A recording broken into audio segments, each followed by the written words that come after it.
name is Meg Tharp. I am a senior at Purdue University, and today I'm going to be presenting to you a piece that I made that relates to Goal 10, Reduced Inequalities, of the United Nations 17 Sustainable Development Goals.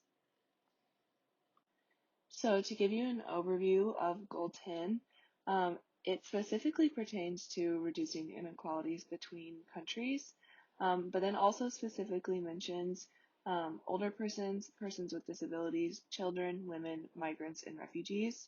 And after COVID-19, the website has been updated to also include these groups as those which have been hit hardest by the pandemic. The website also mentions that before COVID, income inequality was falling in some countries according to the Gini index. But unfortunately, because of COVID, there's a potential for less money to be directed to developing nations for development. So this is my piece. I made it during the summer of 2020 for a Spanish literature class I was taking. It's larger than it might seem in the slide, and it's made with mixed media. So a lot of what her clothes are magazine scraps that I've cut out, and same thing with all the images around her head that form kind of a crown. And everything has meaning, from the coffee beans to the butterflies and the cats in the cars. And then I've done the body of Frida in charcoal. That's one of my favorite media to work with. And then the background, you can't really see it very well, but it's kind of newspaper clippings that I cut off, and I used glue and peeled away the newspaper to get some of the words from the ink to stick. There's a paint border that goes around her body and the frame of the picture, and then the kind of shards that are around her are actually mirror shards from a mirror of mine that broke, and I kept the shards thinking I might one day want to use them for a piece. And so this is kind of my own rendition of Frida Kahlo's very famous self-portraits. I've done multiple portraits of her before. I really like Frida Kahlo and some of the things she stands for. And so I had a lot of fun making this piece this past summer. And so I chose Goal 10, Reduced Inequalities, for this to relate to because Frida was kind of a person who stood up for people experiencing inequalities in many different ways. She was a trailblazing feminist, and her father encouraged her to play all kinds of sports that were traditionally dominated by men when she was a young girl, like swimming and wrestling. She stood up against social norms and beauty norms with the monobrow, her famous monobrow that she includes in many of her avant-garde self-portraits, and she wore bright colors and kind of defied fashion norms, and really just stood up for equality of the sexes, as well as equality among those between those with disabilities and those who do not have disabilities. A bout of polio when she was younger, some accidents led to much of her life being spent in bed, in a wheelchair or in a cast. And I also thought that she could relate to the goals kind of targeted inequalities between nations, because she did grow up in Mexico. She spent a lot of time in the United States as well, but she grew up in Mexico, which is still classified as a developing country by the United Nations today. And so I'm sure that she had a lot of really insightful perspectives from experiencing both cultures. And overall, I really agreed with this PBS description of Frida as a symbol of hope, of power, of empowerment, for a variety of sectors of our population who are undergoing adverse conditions. And so, again, I just thought that this was a good goal for her to relate to, and I thought there were parts of this piece that really could resonate with that, and I've been so happy to be able to participate in this virtual adaptation, and I hope you really like this piece.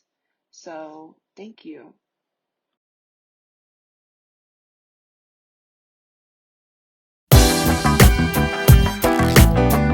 The United Nations Sustainable target by 2030 to achieve a more sustainable world.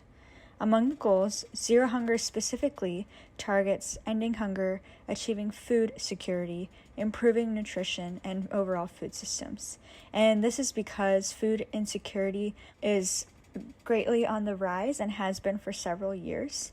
And especially after the COVID-19 pandemic, there's been an additional threat to our food systems.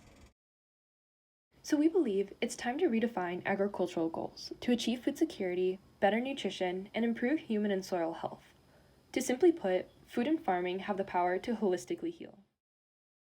Time for Gratitude is a collection of thank you cards to honor farmers whose passion to provide communities with fresh and nutritious goods and kindly care for the planet succeed the risk of little pay, unfavorable and unsupportive policy changes, and unstoppable climate change.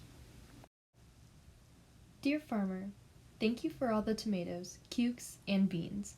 Thank you for all the yummy greens. Thank you for all your hard work. Thank you. Alice Pickford.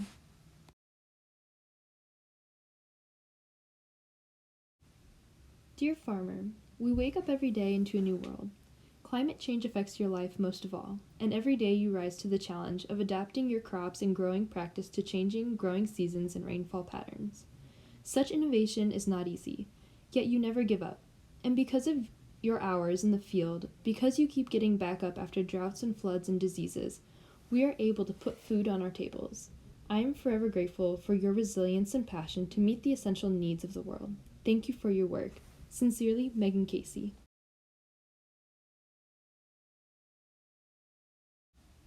Dear Farmer, when I am able to create a meal full of fresh local fruits and vegetables, I am incredibly thankful.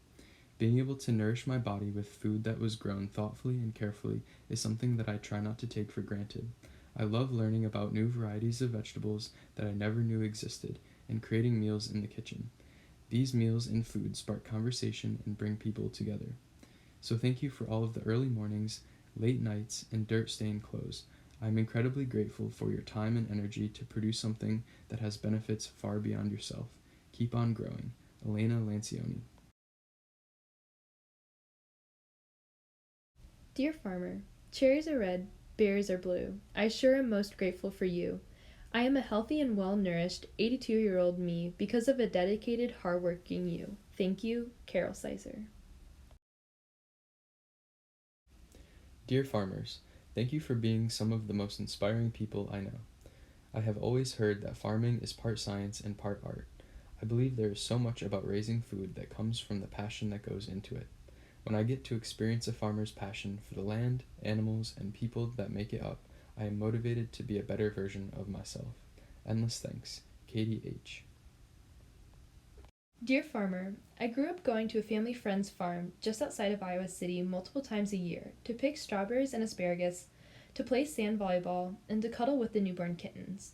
The year my family discovered a CSA farmer in the area changed my entire perspective on food.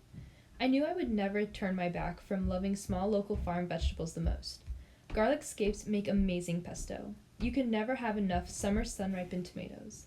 Squash in the fall is as much of a treat as strawberries are in June. And vibrant purple eggplant are really, really good if you can cook it right. Thank you, farmers. I'm so lucky to have great farmers and vegetable nerds in my life, and every day more and more people are discovering the flavors they bring to the table. I look forward to summer vegetables, blueberries, peaches, and sweet snap peas. So fresh, the smell of roasting zucchini on the grill. So rich. Thank you. Emily Bywater. Dear Farmer, you sustain our society, support our well-being and health, and show the everlasting interactions between humans and nature. You work in the background to provide for the community, and we take your work for granted. Our world only seems to be expanding, but yet it's you who keeps us connected. Food is a universal language, and you are experts. Thank you for your persistence, your hard work, and your care. We owe you our lives. Shruti Garamella.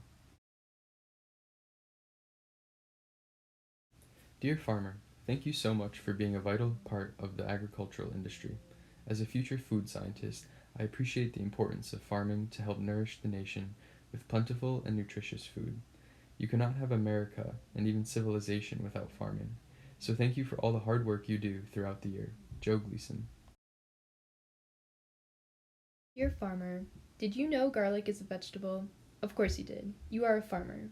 Only a farmer could teach me something so critical. I think pursuing farming is sensible. Without farmers, nothing would be edible. Thank you. Ethan Edwards.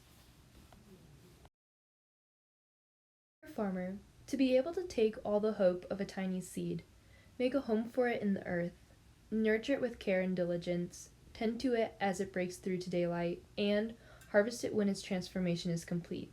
That is the extraordinary gift of a farmer. Thank you for planting and growing and sharing it all with us. Sincerely, Carol J. Dear farmer, I am very aware that my plant-based lifestyle would not be the same without your hard work day in and day out. Thank you for the tomatoes, the oats, and the beautiful scenery that I bike through. I appreciate what you do to keep our planet healthy and flourishing. Liz Cronin. Dear farmer, thank you for sacrificing your time and energy to tend to the soil, understanding the science of getting a good yield with the unpredictable weather that we have. Thank you for providing us with food so that we can live. Thank you for doing this taxing work. I know it must be hard to feel like consumers don't truly appreciate how much effort it takes to put forth the produce on our dining tables. I am as guilty as the next. I dive into my meal without acknowledging how I got to the store and into my refrigerator and onto my plate, then fork, then stomach. But I wanted to thank you for all your hard work. We are fully indebted to farmers like you who most literally provide our means to live. Molly Hedrick. Dear farmer, I am descended from farming families in the US and Europe. Therefore, I have personal stories and an appreciation for your work. I am grateful for your dedication to farming and all the countless hours that go into it, from early dawn to dusk and all seasons. Your dedication is what allows me and my family to eat healthy varieties of fresh organic vegetables and farm animal produce. You literally keep us healthy and well. Thank you from the bottom of my heart. Sonia Neva Lancioni. Dear farmer, I have a story to share. My urban skateboarding, once long-haired son took a very unexpected turn early in his teenage years and took a strong interest in farming. 8 years later, he has a degree in horticulture and fruit and vegetable crop management, has networked with local growers and farmers in the area of Southwest Michigan, worked summers at Southwest Michigan Research and Extension Center, and is now employed as an assistant grower at a wholesale plant nursery. Thanks to his interests and skills in farming, we have decided to dedicate areas on our property that now grow a variety of fruits and vegetables, a large greenhouse filled with sunflowers, succulents, and other flowers, and an outdoor flower farm. Farming is a career he truly loves, and we are lucky to benefit from all the wonderful things he grows. Thank you for all the hard work that you put in each day to produce healthy and wonderful foods that help sustain and nourish the world. Karen Ferrantella. Dear farmer, a seed emerges defiantly into an unpredictable world, unafraid of the elements, the creatures, and the machines that aim to strike it down. The seed is motivated by an innate desire to bear fruit, to spread its biological footprint, and carry out its simple, yet awe-inspiring destiny. The seed is like a farmer. The choice to become a farmer is a headfirst dive into a world of unknowns. The weather, the economy, disease, and policies pose a daunting threat to any budding farmer, and yet they remain fixed on their mission. Nothing will come between a farmer and their faith in a better tomorrow, one where people are fed by the land, and where people nourish the land in return.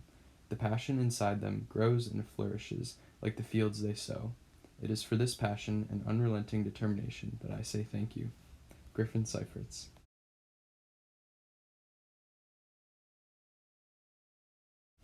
Dear farmer, thank you for having the courage to adopt new practices in a world of changing people and climates. Aaron Pickford.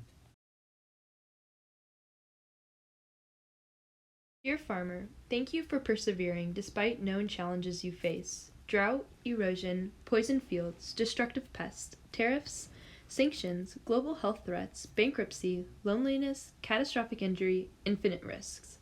I wonder if each new season brings both hope and fear. Thank goodness hope prevails. Thank you for braving the odds to nourish and clothe millions of strangers. With awe and gratitude, thank you, Tracy Sizer Pickford. Dear farmers, as the weather turns warmer and the soil awakens, my thoughts turn to you all. You are the folks who enable my body and the bodies of others to be nourished through your hard work. This is not something I take lightly or for granted. I am honored to consume your work or admire it from afar. Simply put, I appreciate you and I am grateful for you, as you allow me to connect to the world in a way that I am not able to on my own. Be well and take care. Thank you, Kelsey. Growing up surrounded by expanses of corn and soybean fields led me to think narrow-minded thoughts about agriculture. Then I let my own naivety fabricate an undiversified vision for a farmer and believed it was impossible to describe agricultural food systems with the words sustainable or ecological. Yet this all changed after I met and worked closely with farmers, Mike and Milena, Jenny, Deirdre, Lisa, and Jeff. Farmers like you all are frontline fighters in the wars the world is currently battling: climate change, the obesity epidemic, policies and hunger, and much more. Thank you for changing my perspective on what farmers and farming can achieve. Time for Gratitude by Katie Pickford.